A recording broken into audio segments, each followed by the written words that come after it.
Hello students. हम types of motivation के बारे में अध्ययन कर रहे थे कल। और कल हमने कुछ चीज इसमें रह गई थी, वो आज कंप्लीट कर लेंगे। हमने टाइप्स ऑफ मोटिवेशन में हमने देखा था मोटिवेशन को टू टाइप्स में हम बांट सकते हैं, पहले इंटरनल और एक्सटर्नल मोटिवेशन। और उसी को हमने पॉजिटिव और नेगेटिव मोटिवेशन के बारे में बांटा था। जब चीज अंदर से निकल कर आए हमें कि ये कार्य करना है और ये पाना है, तो वो कौन सा होता है, इंटरनल। और जब हमें बाह्य प्रेरणा मिले कि हमें ऐसा करना है, तो वो कैसा कहलाता है, बाह्य मोटिवेशन। इसी तरीके से पॉजिटिव मोटिवेशन में क्या होता है कि हमें सही करके वो मिलती है कि बहुत सही, हमें आत्मसंतुष्टि मिलती है कि हाँ यार ये काम करने से हमें अच्छा लग रहा है। या फिर कोई हमें, हमारे पिताजी हैं, हमारे टीचर हैं, वो कहें कि बहुत सही बेटा, बहुत शाबाश बेटा, तो हम इस तरीके से मोटिवेट होते हैं। और नेगेटिव मोटिवेशन में क्या कहते हैं, हमारे पिताजी हैं या फिर हमारे कोई भी बड़ा है या टीचर हैं, वो कहते हैं जब मान लीजिए हम अच्छे से पढ़ नहीं रहे हैं, तो क्या मान लो वो पढ़ाई के ऊपर ही कह रहे हैं ऐसे पढ़ाओ मत, रिक्शा ही चलाओगे या सब्जी ही बेचोगे, इस टाइप के नेगेटिव मोटिवेशन होते हैं। तो ये चीजें हमारे मोटिवेशन में हमने इंटरनल और एक्सटर्नल मोटिवेशन और पॉजिटिव और नेगेटिव मोटिवेशन में। फिर उसके बाद मोटिवेशन को हमने पुनः दो भागों में कुछ लोगों ने बांटा है। उसे कहते हैं मौद्रिक और अमौद्रिक, मॉनेटरी नॉन मॉनेटरी। मॉनेटरी में हमें पुरस्कार वगैरह मिलते हैं कि प्राइज वगैरह मिल जाएगा, और नॉन मॉनेटरी में आत्मसंतुष्टि मिलती है। मैंने मोटिवेशन में 3 फैक्ट बताए थे, एक बिहेवियर और एक कॉग्निटिव और ह्यूमनिस्टिक। ये सबसे इम्पोर्टेंट बात थी, मुझे यहाँ से जोड़ना है, इस वजह से मैंने थोड़ा सा रोक दिया था आपको। देखो, व्यवहारिक में रिवॉर्ड मिलता है, यानी कि पुरस्कारित कर दिया जाता है। उसके बाद हमारा कॉग्निटिव, हमारी इंटरनल थिंकिंग होती है। ह्यूमनिस्टिक व्यवहारवादी होता है, स्वाभाविक होता है कि किस तरीके से मोटिवेट होते हैं। प्रत्येक जीवन में प्रत्येक व्यक्ति को यहाँ से मोटिवेशन मिलता है। ये हमारे कहा जाए तो मैं कहूंगा कृत्रिम मोटिवेशन है, और परंतु ह्यूमनिस्टिक मोटिवेशन जो है हमारा स्वाभाविक है। किस तरीके से, वही चीज हम आज विस्तार पूर्वक देखेंगे। इसे अब्राहम मास्लो ने अपने मोटिवेशन के सिद्धांत में इसे दिखाया है। क्लियर? इसे मानवतावादी अभिप्रेरणा सिद्धांत भी कहते हैं। क्लियर? या आवश्यकता अनुरूप क्रम सिद्धांत। ये थ्योरी हमारे जीवन में मेरे समझ से एकदम फिट बैठती है, परंतु ये थ्योरी है, हम कहां तक सही मानेंगे ये बात ये आप पर डिपेंड करती है। देखिए, एक लाइन में ही इसको स्पष्ट करने की कोशिश करता हूं। व्यक्ति की आवश्यकताएं ही उसे सीखने या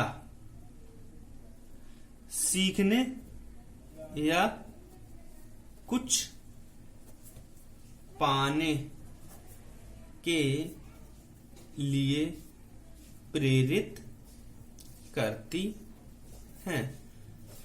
मैंने एक चीज आपको मोटिवेशन जब पढ़ाया था, मैं इस चीज को पुनः आपसे रिलेट कर रहा हूं। मैंने कहा था मोटिवेशन क्या है, जब उसका शब्द बताया था, मूवियर से बना है, टू मूव। मोटिवेशन का मतलब होता है रीजन टू नीड। मोटिव होने के लिए नीड की आवश्यकता होती है। आवश्यकता मैंने ये बताई थी, प्राइमरी आवश्यकता है और सेकेंडरी आवश्यकता है। प्राइमरी में हमारी हंगर, थर्स्ट, स्लीप, सेक्स वगैरह वगैरह चीज आती है, और सेकेंडरी हमारी जो हमारी सामाजिक वो बढ़ाती हूँ, वैल्यू बढ़ाती हूँ, अच्छा घर, अच्छा हाउस, अच्छा कार, तो ये चीज हमारी सेकेंडरी होती है। तो आवश्यकताओं को ही अब्राहम मैस्लो ने स्वाभाविक प्रेरणा के लिए बताया। तो यही बात है कि व्यक्ति की आवश्यकताएं उसे सीखने या कुछ पाने के लिए प्रेरित करती हैं। इसे उन्होंने बहुत अच्छे तरीके से एक डायग्राम में प्रस्तुत किया है। क्लियर? ये देखिए, ये डायग्राम बनाया है उन्होंने, किस तरीके से एक व्यक्ति मोटिवेट होता है। क्लियर? सबसे पहले है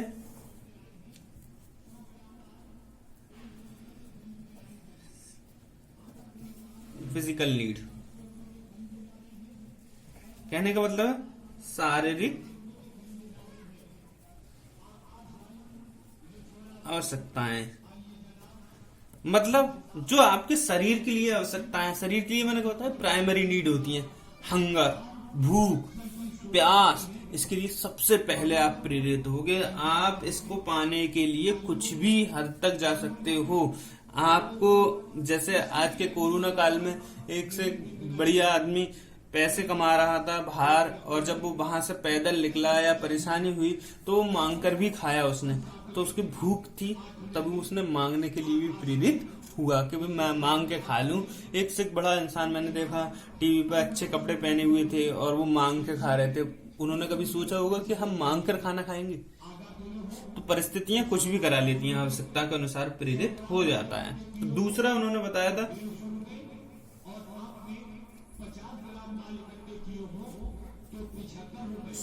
सुरक्षा संबंधी, यानी कि हमारे लिए जो हमें सेव करता है उसके लिए हम सबसे पहले करते हैं। अब हमारे लिए सेव करने के लिए कौन कौन सी चीजें होती हैं, जैसे शारीरिक आवश्यकता हमारी तो भूख, प्यास वगैरह वगैरह चीजें हो गई जो बहुत ज्यादा नीड रखती हैं। अब सुरक्षित हमें कौन करता है? सुरक्षित हमें क्या करता है, जैसे हम सुरक्षित रहने के लिए मान लीजिए ये कोरोना काल में हम प्रेरित होते हैं, हमारे पास वहीं पे जहाँ पर मजदूर वो बच्चे रह रहे थे, जो लोग मजदूरी कर रहे थे, उनके पास अच्छा घर होता और खाना वगैरह पहले से ऑलरेडी स्टोर होता, तो वो क्या करते, वहां से नहीं चलते, पैदल नहीं चलते, उनके पास घर था नहीं, घर था, किराया नहीं था। तो सुरक्षा के लिए जो प्रेरित करती है, जैसे हमारे पास सुरक्षा के लिए कौन सी चीज हो जाएंगी, कहने का मतलब है हम कह सकते हैं कि हमारे पास पैसा हो, स्टोर, घर हो, बंगला हो, तो इस तरीके, बंगला नहीं घर ओनली, बंगला तो हमारे सम्मान की चीज हो जाएगी, हमारे पास उसके पास बंगला है, सुरक्षित करता है वो बस हमारी नीड्स को पूरी करने के बाद। जैसे हम शारीरिक अवस्थाएं रोज की होती हैं, भूख, प्यास, और सुरक्षा में क्या मतलब साल भर का अनाज है या फिर इन चीजों को हमें प्रेरित करने के लिए करते हैं। थर्ड हमारी चीज हो जाती है प्यार व दूसरों से संबंध।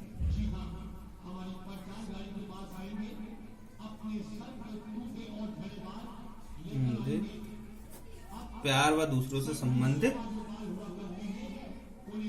रहने की आवश्यकता है।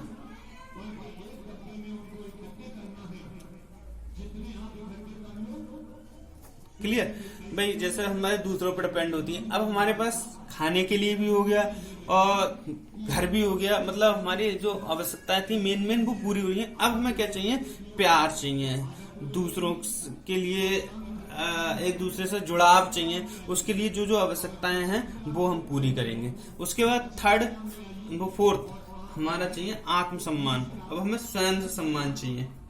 कहाँ से चाहिए? स्वयं से सम्मान चाहिए भाई, हमें सम्मान चाहिए दूसरों से, आत्मसम्मान चाहिए भाई। हमें दूसरे लोग सलूट मारे, क्या करें, दूसरे जो लोग हैं हमें देख के कहें कि यार वो लड़का बढ़िया है, उसने ये कर लिया, उसने ये कर लिया। दूसरे हमें दूसरों की सम्मान पाने की आवश्यकता होती है। हम सभी लोग बात करें कि भाई वो लड़का बढ़िया है, उसने राम राम करें या फिर सम्मान करें, आपसे गुड मॉर्निंग वगैरह करें। और लास्ट उन्होंने 5वीं आवश्यकता बताई थी आत्म अभिप्रेरणा। आत्म अभिप्रेरणा के बारे में अभिव्यक्ति बताऊं, आत्म अभिप्रेरणा व्यक्ति क्या होती है, ये स्वयं से प्रेरित होती है। ये दुनिया में 1-2% लोग मुश्किल से होंगे। जैसे हम कहते हैं कि धीरू भाई अंबानी की तरह बनो या बिल गेट्स की तरह अमीर बनो, तो वो लोग किन से प्रेरित हुए होंगे? वो खुद से ही इंस्पायर होते हैं कि भाई हमने आज 1 करोड़ रुपए कमा लिया, हम कल 2 करोड़ रुपए कैसे पहुंचे, तो खुद से ही इंस्पायर हों, तब ये हमारी आवश्यकताओं की प्रेरणा करती हैं। तो बहुत सारे लोग हैं जो आपने आपसे, जैसे सचिन को हम क्या कहते हैं, सचिन क्रिकेट का भगवान है, तो सचिन को क्या है, वो किससे इंस्पायर हो? सचिन से बड़ी कोई क्रिकेटर नहीं है अकॉर्डिंग टू समाज। तो वो किससे स्वयं से इंस्पायर होता है कि भाई वो और अच्छा करूं जिससे लोग और मेरा सम्मान करें, तो स्वयं से। तो ये क्रम बताया है। और ये प्यार व दूसरों संबंधित ये क्या है, सामाजिक अभिप्रेरणाएं होती हैं अकॉर्डिंग टू अब्राहम मैस्लो। ये सिद्धांत किसका है? अब्राहम मैस्लो का। परंतु एक बात ध्यान रखना, जैसे अभी हमारी सुपर टीटी की परीक्षा हुई थी, प्यार को सामाजिक अभिप्रेरणा नहीं माना गया है, मनोवैज्ञानिक अभिप्रेरणा माना है। क्या माना है? मनोवैज्ञानिक अभिप्रेरणा। इसी पर कोर्ट केस चल रहा है। जब ये आ जाए तो इस पर ध्यान रखना, क्योंकि जो आंसर है, जैसे अभिप्रेरणा माना जाए तो भविष्य में अभिप्रेरणा लगाना है, और सामाजिक माना जाए तो सामाजिक लगाना है। क्लियर? इस पर कोर्ट केस चल रहा है। अब्राहम मैस्लो ने सामाजिक बताया, और आपको क्या करना है ये आप पर डिपेंड करता है। इस पर ध्यान रखना। ओके।